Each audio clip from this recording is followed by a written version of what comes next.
So imagine if your organization was really clear on each of those areas that it had to look at and had to prioritize. What would that mean in terms of the effort that people were putting in, the things that people weren't doing, and the effort that people were focusing on one place instead of another? Hi, and welcome to Helping You Perform. I'm your host, Paul Teasdale. Over a career working with high-performing teams from across the globe, including 7 years working with Formula One team McLaren, I've learned a lot about what it takes to drive results. In this weekly podcast series, I'm going to be bringing you tips, tricks, and insights from the world of Formula One that you can apply to your organisation for your high performance. Enjoy.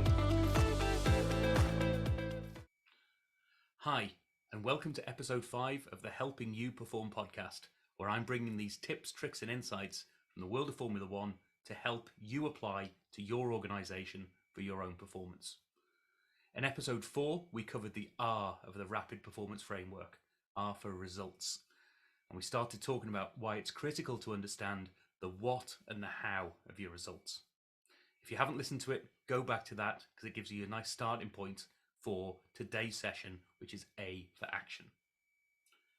Now, when clients talk to me, there's generally two areas when it comes to action that aren't particularly clear for them. One might be, what are those things at my disposal? What can I do to influence the results that I'm trying to drive? The second one is, we know all of the things that are out there, or we know a lot of them that are out there, we just don't know what to prioritize. Now, this is where having this results hierarchy picture for your organization can really start to come into play. Because what you can start to do is break down what are those different areas where you can take action to have impact on those areas. Now, we use the Formula One example where we said about, if championship points was the top level result that you're trying to drive, you might be looking at things like straight line speed, cornering ability, you might be looking at human performance. Now, when you start to break that down, you can say, right, how do I impact straight line speed? Now, that might be about power, but also equally important, it might be about grip. If you haven't got grip, you can't put that power onto the track. And you also need to take into account aerodynamics. If you can cut through the air and those straight lines, then all the better. You can actually get that speed. Now, when it comes to cornering, power and grip are also really important, but actually downforce becomes really important. So what you're trying to do is maximize downforce, whereas in a straight line, you're trying to minimize downforce and cut through that air nicely. So you can already start to see that the actions that certain areas of the business or certain design decisions for certain aspects of this result hierarchy can have impact on different areas of the organization and have an impact on the overall result that you're trying to drive. Now, just to complete this, you might be talking about human performance. You can start to break that down into things like wellness, sleep, nutrition, exercise. So these are all starting to get things. These are things that I can do something about that have an impact to maximize my human performance. Now, these are great, and you can maximize each of those areas. You can maximize the straight line speed. You can try to maximize the cornering speed. But actually, a race, like any organization, doesn't just isn't compromised of just the one element. There's multiple bits, and they're conflicting in various areas. So you're going to need to make suboptimal decisions for the circumstance that you're in. So for instance, you might want to make suboptimal straight line speed decisions for better cornering ability in a certain track that you're going to, or for a certain design of car that you've got. So you can start to look at this for an organization outside the world of Formula One, where you might be looking at, for example, recruitment and selection. Now, within recruitment and selection, I mentioned that hierarchy where you start with, I want high performance. And I want that to break down into being effective and to being efficient. So what does it mean to be effective in that space? Well, as the hierarchy builds out, you can start to say, right, well, first of all, it needs to drive the results that we want. Well, we need to get people through the door. It's got to be good at getting people in the door and recruited. But it's also got to be done in a way that's within the regulations, all the employment laws that you've got, all the internal policies that you have. And it's also got to be safe. So you might want to include things like around safeguarding. That might be important for your organization. So again, you can start to see that these are things that you can break down to that next level and that next level again, where you really start to understand what are the things that impact each of those areas. Now, when it comes to efficiency in that world, you might be looking at, how do I get things right first time? So a great way of getting efficiency is to stop waste in the first place. So how do I get things right first time? Secondly, it might be about when things go wrong, how do I react to that in the most appropriate way and the quickest way?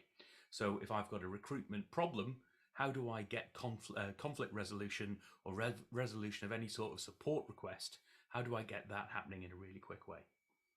Now, all of these things will lead to a high-performing recruitment and selection process. And you can start to break down those actions for each of those areas and start to give your organization a guide as to these are the areas we want you to prioritize. Now, what your role as you go higher up in the organization is to start to say, right, what has a bigger impact on my results? Is it things like around the regulations? Is it things about the efficiency of the processes that are there? Is it things about how effective we are of actually getting people through the door? And what's most important to you right now might be different to what's important to you later on as well. So you can start to prioritize the resources and the actions and the priorities that your individual teams have, so that they know what to do when, so that they can impact the results that you want to drive as an organization. So imagine if your organization was really clear on each of those areas that it had to look at and had to prioritize. What would that mean in terms of the effort that people were putting in, the things that people weren't doing, and the effort that people were focusing on one place instead of another? And what would it mean in terms of the clarity to your people, so that they knew what was happening, they knew how they were demonstrating value in your organization, such that the impact that they had an impact on the overall organization's performance? So I want you to have a look at starting to think about your own results hierarchy. Start to build that out for yourself. What does it mean in your world to be effective? What does it mean to be efficient? And if you want some free resources around this, some further examples and things like that, some templates, then reach out to me through the paulteasdale.co.uk website, and I'll be happy to share with you some examples and some templates from there. So action is all about understanding where your results are impacted. What are those levers that you have in your organization to push and pull, such that you can drive the performance you want to drive? In the next episode, we're going to be looking at P for people. Now, it's a huge topic in its own right, and I'm just going to touch on a few things within that people space. But we might include things like, how do you make sure you get the right people through the door? How do you know what the capabilities are that those people are there? How do you make sure they're managed and motivated? Loads of questions around people and loads of lessons to be learned from the world of Formula One that you can apply for your organization as well. So listen out for next week's episode. In the meantime, as always, contact me through the paulteasdale.co.uk website. You'll find a link there and a link in the show notes as well to set up a free, no obligations, 30-minute chat with me, where you can start to build out this thought process for yourself and understand, how does this rapid framework fit into your organization, and how can we accelerate the results for you?